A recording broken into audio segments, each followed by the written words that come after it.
Good evening, everybody. Um, I hope everybody is staying cool today on this hot day. And I want to welcome everybody to our Hacienda La Puente Unified School District Vaccine Parent Presentation Information Night. So I want to start off by saying I'd like to thank all of you who are here today with us, our parents, our community members, and even our students who may be tuned in because you have questions about COVID-19 vaccines.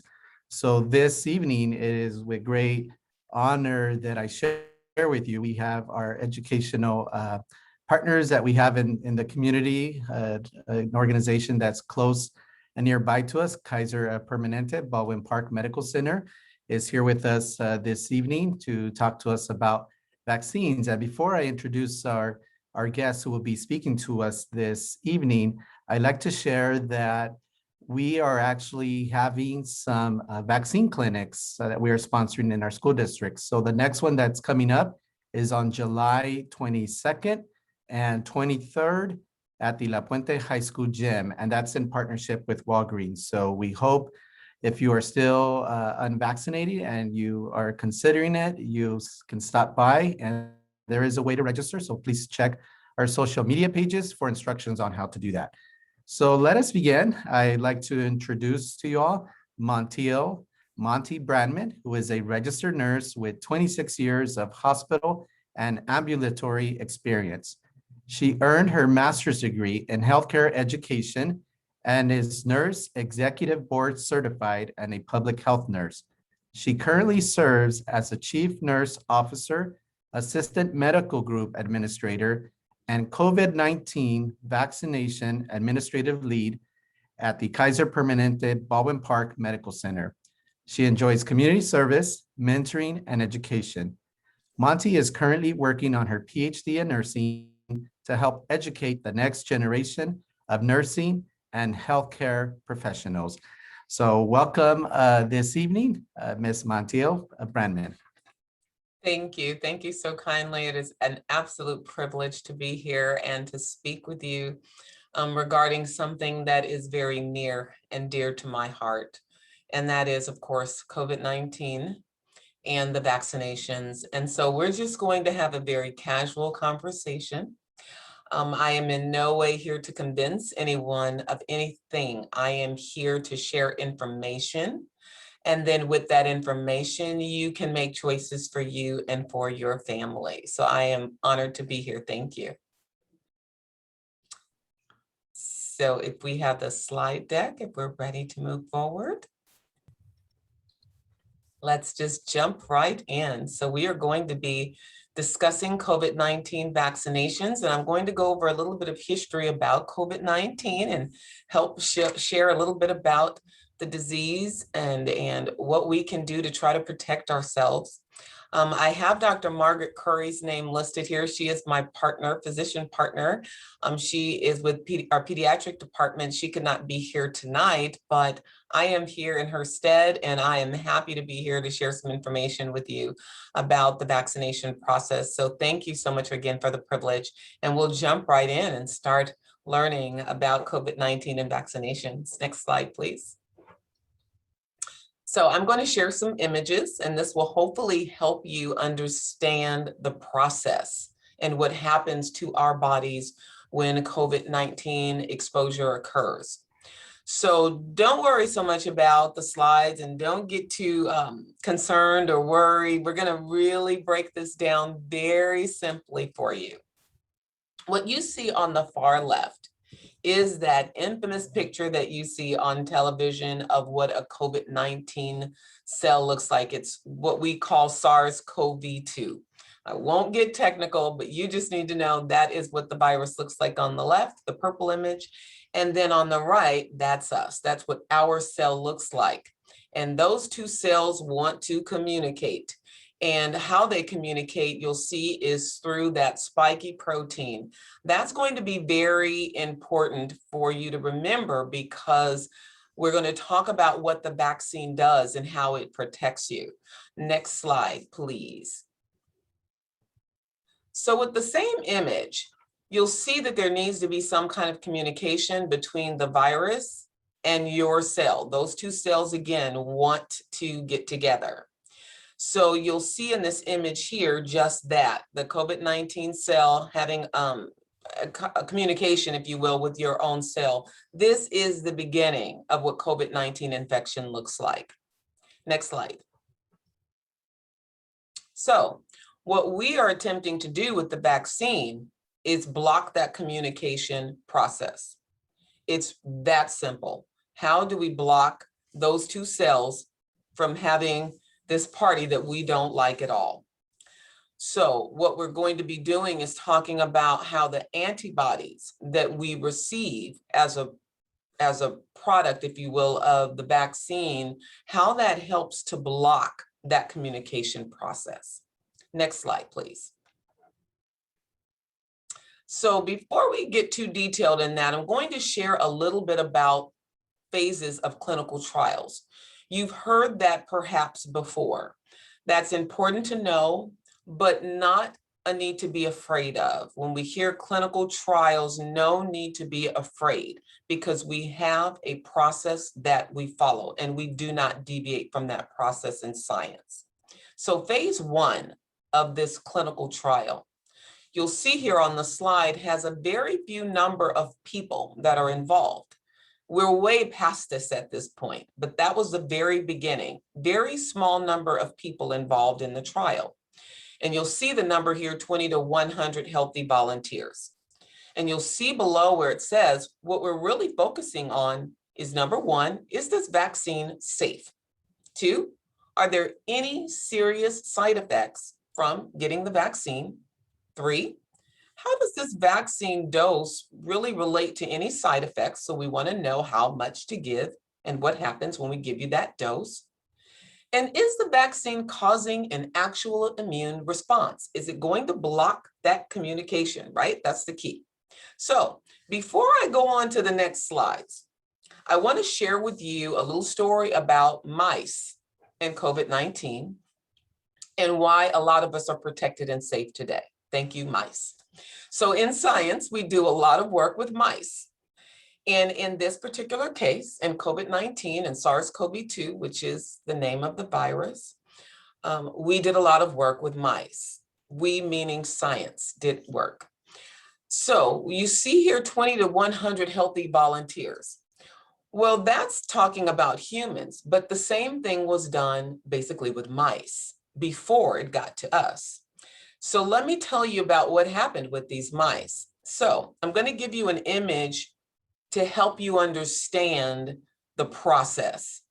So let's say we take 100 healthy mice that we know have been bred to do this work. We know that they haven't been exposed to anything. They're clean, they're healthy, they don't have COVID. We gave them one vaccination. And then what do? We take these healthy mice with that one vaccine. We introduce these mice along with a bunch of other mice that we know have COVID-19. So we have healthy mice vaccinated, unhealthy mice that have COVID-19. And guess what mice do? They mingle, just like humans. When they mingled, we were able to then separate out the mice, because of course, this is science. We can tag mice. We know who our study mice are and who our sick ones are. So we pull the mice out, and guess what we saw when we pulled out those 100 mice? We saw that about 40 to 50% of those mice did not contract COVID-19. Wow, that's great. That sounds like a flu vaccine. In fact, our flu vaccine isn't even that great. But they said, okay, well, let's continue to research this a little bit further. So imagine taking 100 healthy mice. You give them 2 vaccines. We take those healthy mice with those 2 vaccines, and guess what we do? We intermingle them with the COVID-19 mice that we know have COVID-19. We separate these mice back out again, and guess what we find? 94, 96% of these mice did not catch COVID-19, did not get sick. That's very important to remember and very important to know, because that sparked the work that needed to be done with humans and with people. And guess what happened when they did the same thing with people? Same thing. They put healthy humans, these volunteers that we're talking about, that we knew did not have COVID-19. We put them around people that had COVID-19 after they had gotten one vaccine. 40% of them, 40 to 50%, did not catch COVID-19. Guess what that sounds like? The same story with the mice. We take a group of individuals, give them 2 vaccines, put them again with people that we know have COVID, check them, 94 to 96% of them, no COVID-19, not sick. What they saw very quickly was that this vaccine was going to be our saving grace, so to speak. And they very quickly went into replication. We're going to talk about that, and I'm going to move through these slides, but I wanted you to really understand the science and why we knew that this vaccine was going to be the answer, or one of the answers. So phase 2, again, several hundreds of people are volunteering. This is not us. We are not these volunteers. These volunteers have long been vaccinated, and they've helped the rest of us be safe. They're wanting to know, what are the most common short-term side effects? We want to know, if we give this vaccine, what's going to happen to you in the short term. What is your body's immune response? Because that's what's important. We need to make sure that our immune system is going to kick in and protect us. Are there signs that the vaccine actually protects us? That's what we need to know. When it goes to phase 3, now there's a lot more volunteers. Now we have 1,000+ volunteers. And what are we looking at? How do disease rates compare between people who get the vaccine and people who don't? Who's protected? Who's not protected? How well can the vaccine protect people from the disease? And then we go to our last phase, which is phase 4, vaccine approval. Now, this is important to remember because you hear emergency use authorization. You hear that on the news and on television. Emergency use authorization did not mean and does not mean that it's not a safe or good vaccine or that it's different. It just means that because we were in and are in a pandemic, we need to get the resolution vaccine out to you sooner than later. The science didn't change. No corners were cut. So the FDA needs to approve and make sure that this vaccine is safe, that it's effective, and that the benefits outweigh the risks. Is it more beneficial for you to be vaccinated, or is there more risk? Researchers, of course, are continuing to collect data, and that's why it's important for us to continue to get vaccinated, because we know that the vaccine is safe. Next slide, please. So I'm not going to spend a lot of time on this slide, but what I want you to understand, and I spoke to this already, we did not take any shortcuts. During normal times, and some people thought that the vaccine process was rushed, but it was not. So here's what happened. With the traditional process, the vaccine takes many, many years to develop. There's this preclinical development, there's this clinical development, and we just talked about the phases. And then there's a license to produce the vaccine, and then there's a large scale production of the vaccine. So in a pandemic, which of course we're dealing with, right? We need things to move a little bit more quickly. We don't cut corners. We just need the process to speed up. So that's what we did. The process had to speed up.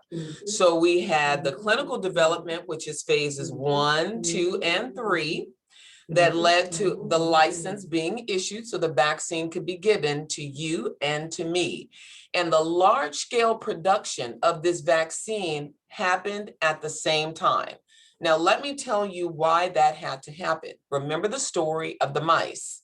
As soon as they issued the vaccines to the mice and they saw this vaccine is protecting the mice, they issued it to us and they saw that it was protecting us also. They immediately went into production. because they saw that they had the answer.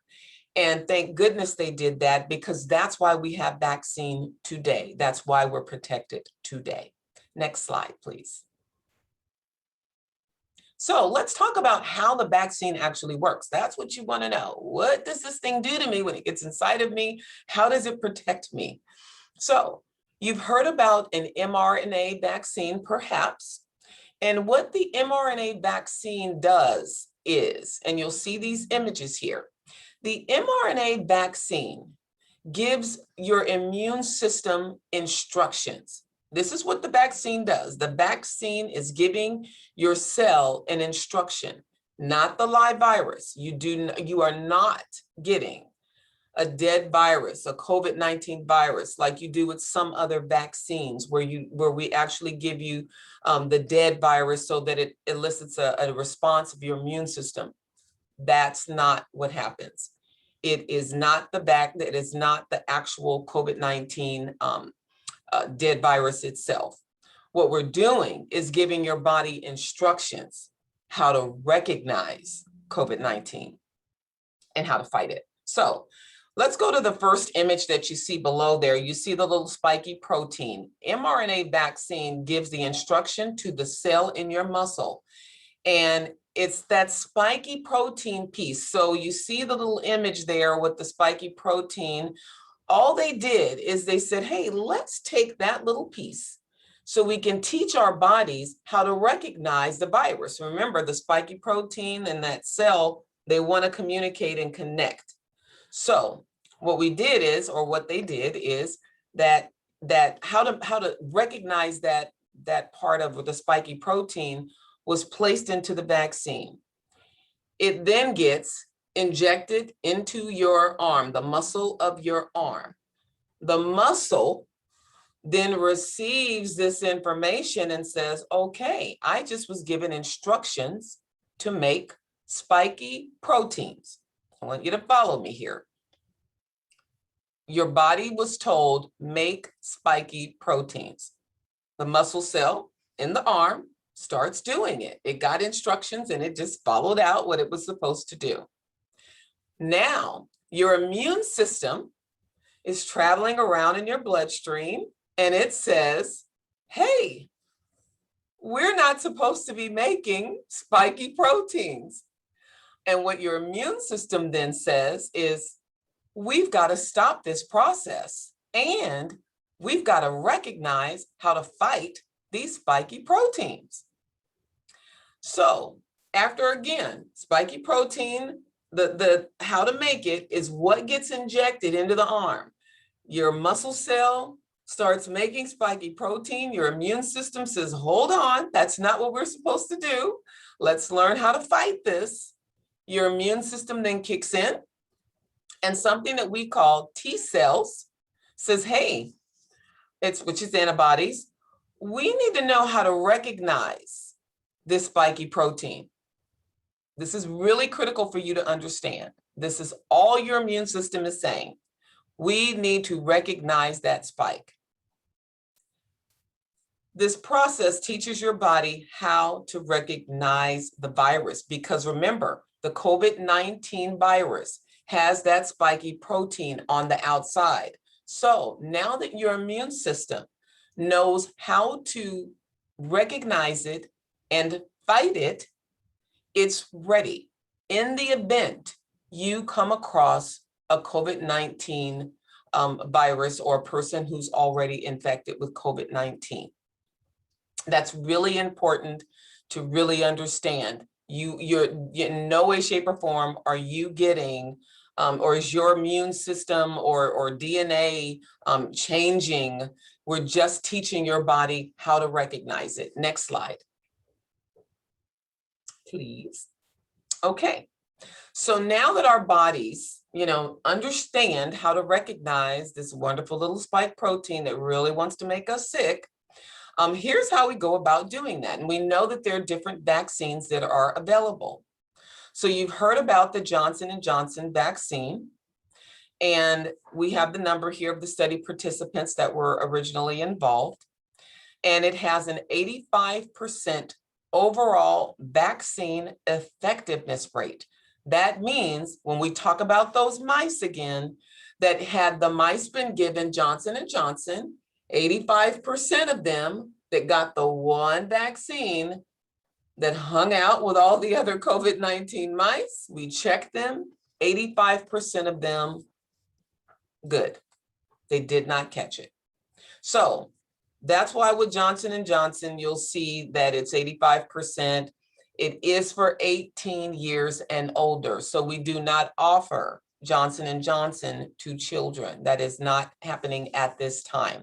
So let's move on to the next offering, and that is Pfizer. Pfizer is an mRNA vaccine. You'll see the study participant numbers listed there.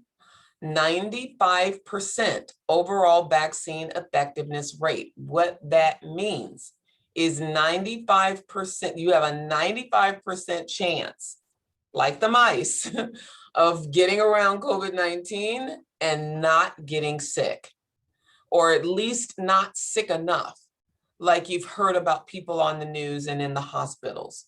Now, this vaccine is available for 12 years old and older, 12 plus. That is important to know for those of you that are parents that are looking to get your children vaccinated or considering vaccination for your children that are 12 years and older. Pfizer is the vaccine. Let's move on to Moderna. Moderna is also an mRNA vaccine, like I just described, 94%.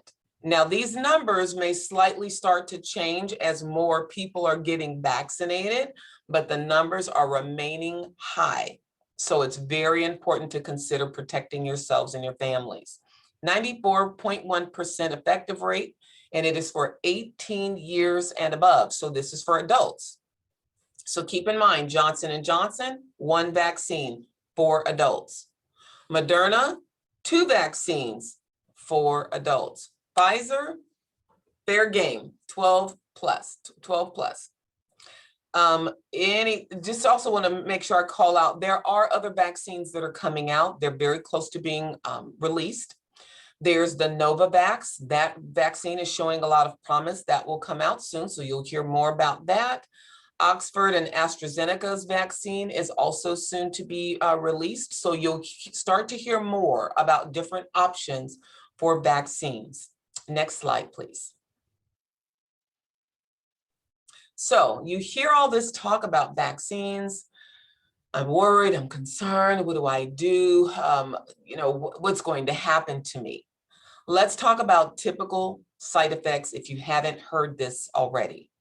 Most common side effects are fever, fatigue, muscle aches, and soreness at the injection site. Very, very normal responses, and in almost all cases resolves very quickly, like 24 hours, 48 hours quickly. Myself, I volunteered to share my arm with the first vaccine, a little bit sore. In the middle of the night, I felt a little bit sore, but I did, fairly well. I know of people that did have a slight fever, felt a little achy, lasted a day, and they were fine. Next slide. So let's talk about what happens if you're getting vaccinated. And since we're talking about this being a studies and we're trialing things, who's keeping track of what's going on with this vaccine? So the CDC has offered us a program called Be Safe, and this is what's used for your vaccination process. All you really need to understand and remember about Be Safe is it is the application that the CDC is using to stay in communication with you regarding your vaccination process, what your symptoms are, how you're feeling. Have you been in contact with anyone who's had COVID-19? Have you yourself tested positive for COVID-19? They'll ask you different questions. It's very quick, it's very simple, and it really helps ensure that we have the information that we need to keep tracking the virus, to keep tracking the vaccine. Let's go to Be Safe will remind you if you've had one vaccine, it will remind you when it's time to have that second one. But in most cases, if you're going to get your first vaccine, it will certainly tell you. They'll usually make your appointment for your second vaccine, so you shouldn't have to worry about that. And if you do choose to go with Johnson & Johnson, that's the only one vaccine that you'd have to worry about. Okay, so next slide. So, can a COVID-19 vaccine make me sick with COVID-19? Remember, we didn't give you COVID-19. We gave you the little bitty spiky protein information and told your body how to make it. And remember, the only point of doing that was so that your immune system could recognize that spiky protein in the event you get exposed to it.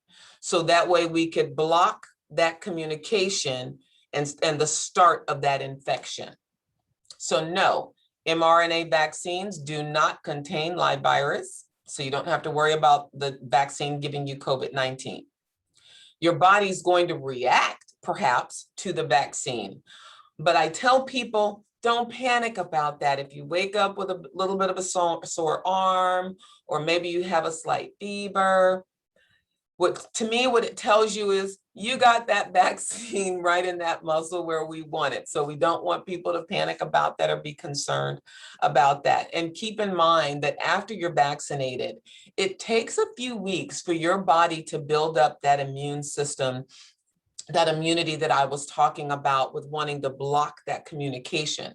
So if you're planning vacations, parties, trips, places you want to go, and you're considering getting vaccinated, keep in mind that you get one vaccine, it doesn't mean that your immune system has gone to work immediately. It takes about a few weeks, and some people maybe a few weeks for your body to protect you from that vaccination. Okay, so next slide, please. After getting the COVID-19 vaccine, will I test positive for COVID-19? Nope, not because of the vaccine. So if someone tells you they got vaccinated with COVID-19, the COVID-19 vaccine, and then, a couple of weeks later, they ended up having COVID, it was because they were already exposed to it. So keep in mind that when you're exposed to COVID-19, you may not find out, your body may not show symptoms or signs of it for a couple of weeks. So keep that in mind, and just know that the vaccine will not cause you to test positive for COVID-19. If your body develops an immune response, the goal of the vaccination, there is a possibility that you could test positive for some of the antibodies. So there are tests that we can do that tell us if you developed antibodies. That is not a bad thing. We want to know that the vaccine is working and you develop antibodies. Antibody tests indicate that you had a previous infection, but in some cases, it could mean that in this case, that your immune system is able to recognize that spiky protein. Next slide, please. If I have already had COVID-19 and recovered, do I even need to get vaccinated? So yes, we are still encouraging people to be vaccinated because we don't really know what your immune system has done in response to your infection. There are some conversations that are starting to come out, whether or not they're trying to determine if people don't need to be vaccinated after an infection, but I'm telling you now, that has not been determined. So if you know of someone or you yourself have been positive for COVID-19 and you are thinking about getting vaccinated, we are still strongly encouraging you to get vaccinated. We don't know how long that immunity is going to last. And so it is important to protect yourself with the vaccine. Next slide, please. Will a COVID-19 vaccination protect me from getting sick with COVID-19? Yes, that is the whole point of it. Remember, those cells want to communicate. And what we need to do is to stop that communication. And we do that by giving you the vaccine and making sure that your body understands how to recognize that spiky protein that wants to have that communication with your cell and start an infection. So being protected from getting sick is important, of course, as we know. We've seen the severe illnesses. We've heard of the devastation. And I personally have lived through that here at the hospital. And we really want to make sure that you're protected. Next slide, please. Will a COVID-19 vaccine alter my DNA? No, we're not going to turn you into a COVID-19 cell. That's not what we're going to do. That mRNA virus, nope, not going to happen. We promise you will not alter and change or morph into anything or anyone else. It's only going to teach your body how to recognize that spiky protein. What's also important to know is that in your own body, your DNA, there's no mixing, and you don't have to worry about your DNA and something from this virus, like I said, creating some other person or something different. Not how it works. Remember, the information goes into your arm. Your muscle cell just got instructions on how to make what that spiky protein looks like. Your immune system says, you don't make that. We need to learn how to fight that and learns how to block that whole response. And those T lymphocytes or your immune system says, I know how to recognize this. Come on, COVID, if you come, I'm ready for you. I know how to fight you. Next slide, please. Is it safe for me to get a COVID-19 vaccine if I would like to have a baby one day? And all of the literature is saying absolutely yes. People who want to get pregnant in the future may receive COVID-19 vaccine. In fact, we have many of our own employees and physicians that are pregnant that have been vaccinated successfully. So based on our current knowledge, which is what we can share with you, is that yes, you are absolutely fine to be vaccinated. And what we're finding, and we've vaccinated many of our pregnant patients because they are learning that babies are now being protected, unborn babies, while you're being vaccinated, mom. So that is very important to know. Next slide, please. I received the vaccine, therefore I don't have to wear my mask or socially distant. Okay, so today is a special day. Yesterday being the 15th, we know that things have changed and we know that people are now able to unveil and we're able to see faces again. Here's what I kind of caution people to remember, especially if you are not vaccinated. Because you've been allowed to take your mask off does not mean that you don't have to wear it if you want to. You can certainly still wear your mask. Here at the hospital and in certain environments, we are still masking. We are still making sure that we protect ourselves as well as protecting you. So yes, you should still be wearing your mask if you feel comfortable wearing it. And in certain environments, you may still have to wear a mask. But keep in mind, good hand hygiene is very important. We've all learned and heard that by now. Keep washing your hands. Wear your mask in places, even if that's not required, if you feel comfortable. And like I said, if you have not been vaccinated, I strongly encourage you, please consider protecting yourself and consider vaccinating, not just for you, but for your family members and loved ones that you're around and for the general public. And keep distance from people if you don't need to. Keep in mind, this is the honor system now that these masks are off, and we don't know who's been vaccinated and we don't know who's protected. And what you don't want to do if you're not vaccinated is still come into close proximity with people who may be carrying the virus, because COVID-19 is not over. I assure you, we still have people hospitalized with this disease and we are still helping them fight. Okay, be careful out there. Next slide, please. Additional benefits of getting the COVID-19 vaccine helps protect other people. We just talked about that. Vaccination is a safer way for your body to learn how to fight the virus than getting the virus itself. Vaccinations will create this antibody response without you having to be sick. The vaccine is safe. Combination of getting vaccination and following the CDC recommendations, such as washing your hands, wearing masks when appropriate, will absolutely help us get to the bottom of this pandemic. Next slide, please. So it is easy to get vaccinated now. It's not like the beginning of this pandemic, and it's not like the beginning of this year when everyone was fighting to get in line to be vaccinated. There are many opportunities for you to be protected, for your loved ones, for your children to be protected. Vaccinations are in high demand, but we have plenty of vaccinations for you. So if you are thinking about it, if you're thinking about being one of those mice and you want to be protected, we are here to help you. We're here to serve. You can still go to My Turn. You will find many communities that are still giving vaccines, and they're giving them to everyone, no questions pretty much asked. So we strongly encourage you to still continue to get vaccine. Now is the time. It is not over. Masks coming off and stores opening up did not end COVID-19. So please be careful. Next slide, please. Ah, the rainbow. We love the thought of the rainbow. But like I said, even though it's warm outside and it's summer and everyone's just waiting to have parties and gatherings and school's out and everyone's excited, I want you to understand one thing about SARS-CoV-2. That is the name of the virus. Like my name is Montiel, that virus has a name. That virus is changing.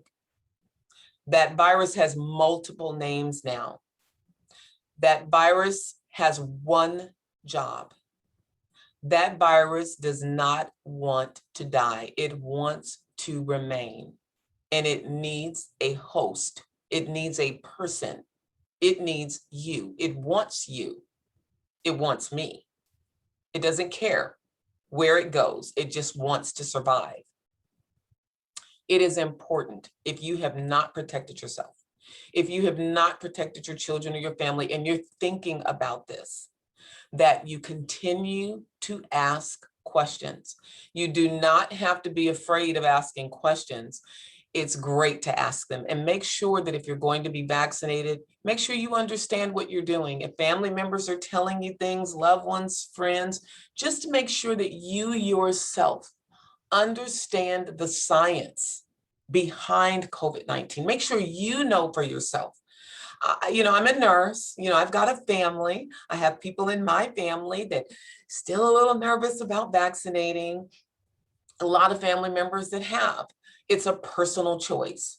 But keep in mind, the virus knows nothing about our choices. It doesn't care about our choice. What it wants is us. And I am prepared to fight. I've been fighting, and we appreciate being called heroes and all that wonderful stuff. But at the end of the day, we want to make sure that you're protected, and we want to get in front of this virus. And the way that we do that is by protecting ourselves. And just keep in mind that your little ones could get exposed to it and they could be fine, but they bring it home to mom. They bring it home to dad. They bring it home to siblings. They bring it home to grandparents, and you can't see it. You're fighting an enemy that you can't see their face. It has a name, and we've got its number. So the way we fight it is by vaccinating and by telling our bodies to keep us safe and recognize it. So I really hope this information has been helpful. I know that there are a few questions that have come up, and I am happy to take those at this time. Thank you, Ms. Brandman.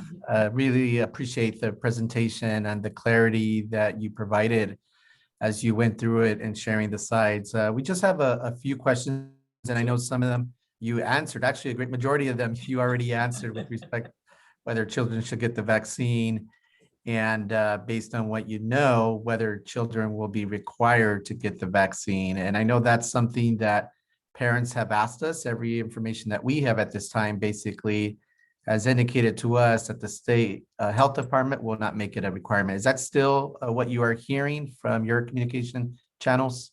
That is my understanding, is that at this time, we are not looking at making it mandatory. And quite frankly, we know that mandatory makes people uncomfortable. What we'd rather do is focus on getting out the information and the true information about the science of how the vaccine protects lives, as opposed to focusing in on it being a forced process. So no, not at this time. I have not heard of anything that's making it mandatory.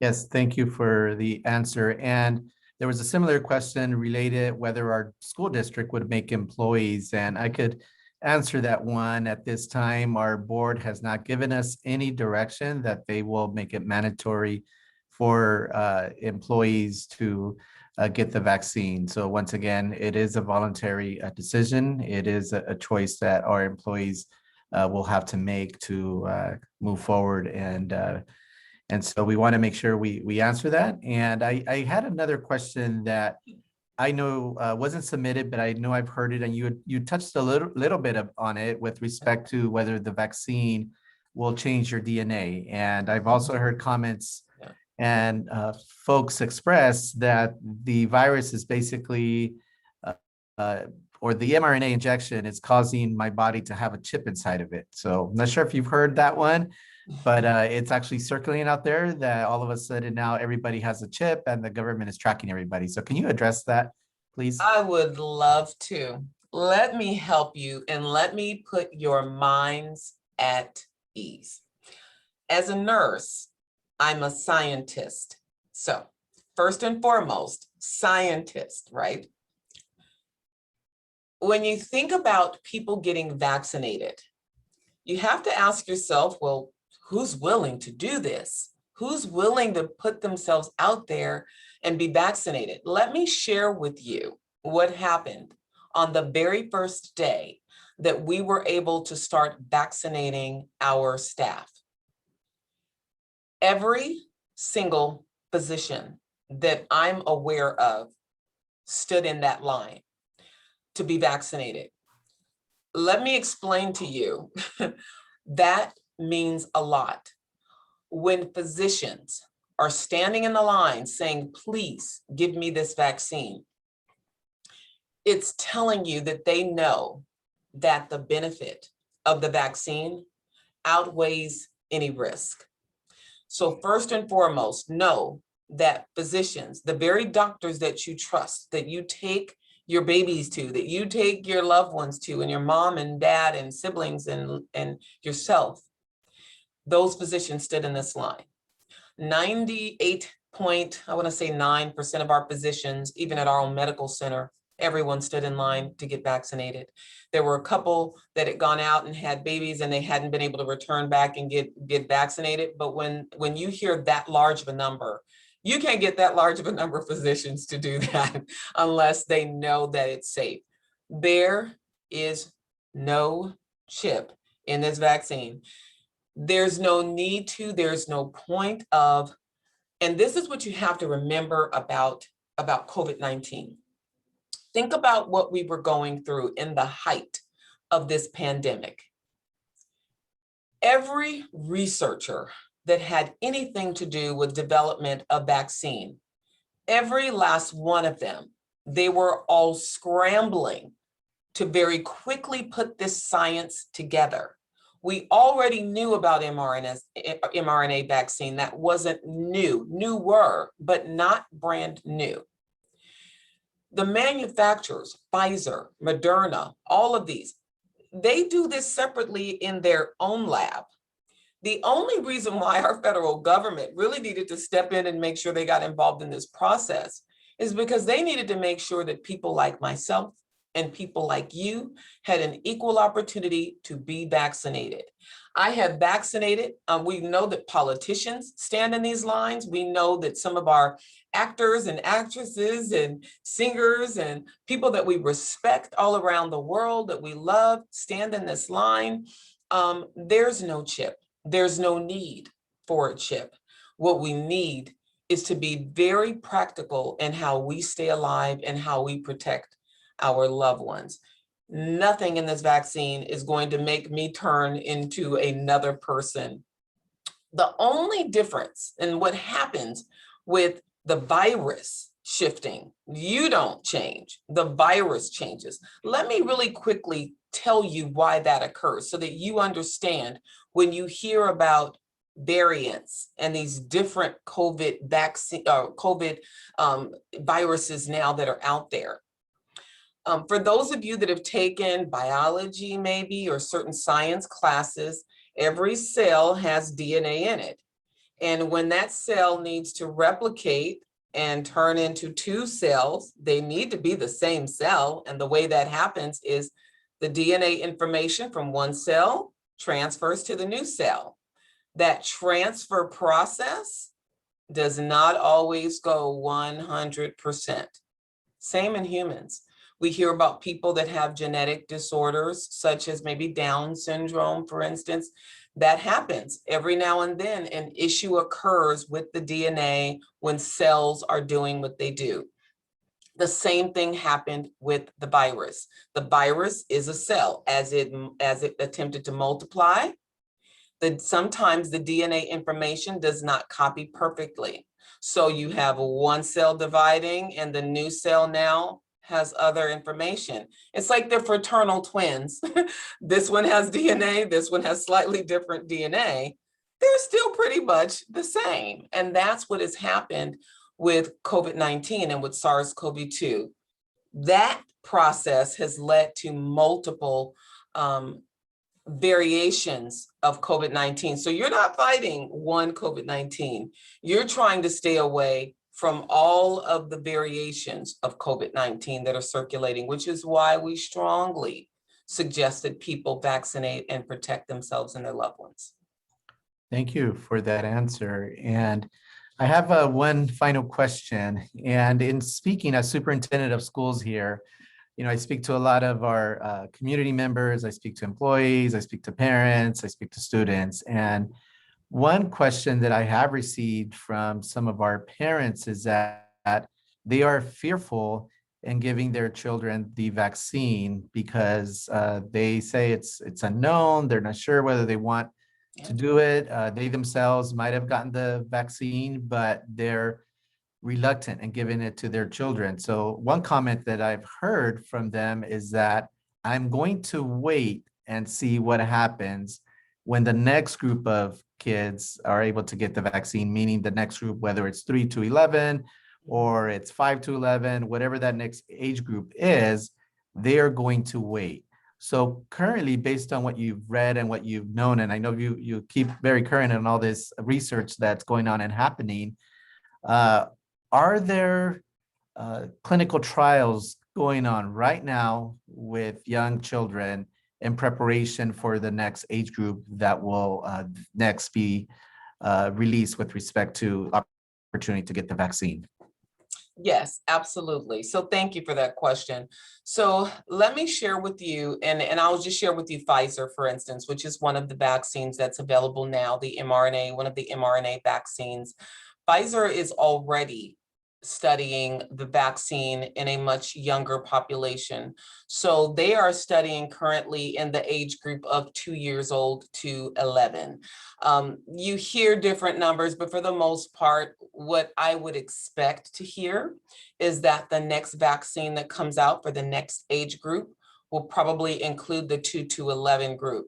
This is all, and this will probably be sometime in the fall, which really isn't that far away. So, I mean, it could be September, but, it could be sooner. It really just depends. Remember, we don't have any say over when this occurs. They have to be able to show and demonstrate the science and that it's safe. And remember all those things that we talked about. We don't just launch vaccines. They have to prove what is expected of them to prove that the vaccine is safe. Remember all of those things that we talked about, that it's going to elicit the immune response that's required and needed. And just keep in mind, as a parent, and I too am a parent, I understand the fear. So I don't want to negate that. I don't want to minimize it. And I certainly don't want to skip over it. Forget about me even being a parent. I'm a person also. I'm a nurse. I was here on the front line with so many sick people.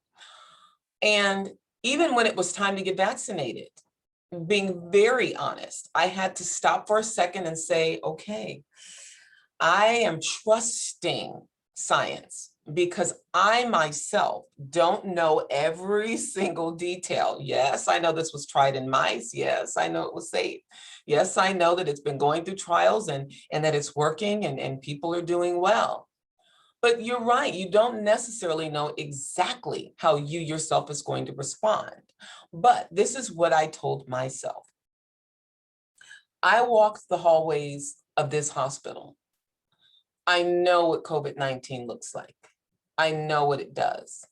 So when I thought about all of the physicians that stood in that line, and I know they would not have stood in that line if they didn't feel the risks or the benefits outweighed the risks. I said to myself that this pandemic wants to take all of our lives, honestly, and I want to do my part. I'm going to sit in the seat. I'm going to get the vaccine. I am going to protect myself the best that I can, and I'm going to protect my family. And with my own son, I never told him. I was a little bit nervous. I was a little bit hesitant, but I know what COVID-19 looks like. I know the face of that virus. I know what it does. And I said, I'll take my chances with the vaccine as opposed to what I knew this virus could do to people, including some children.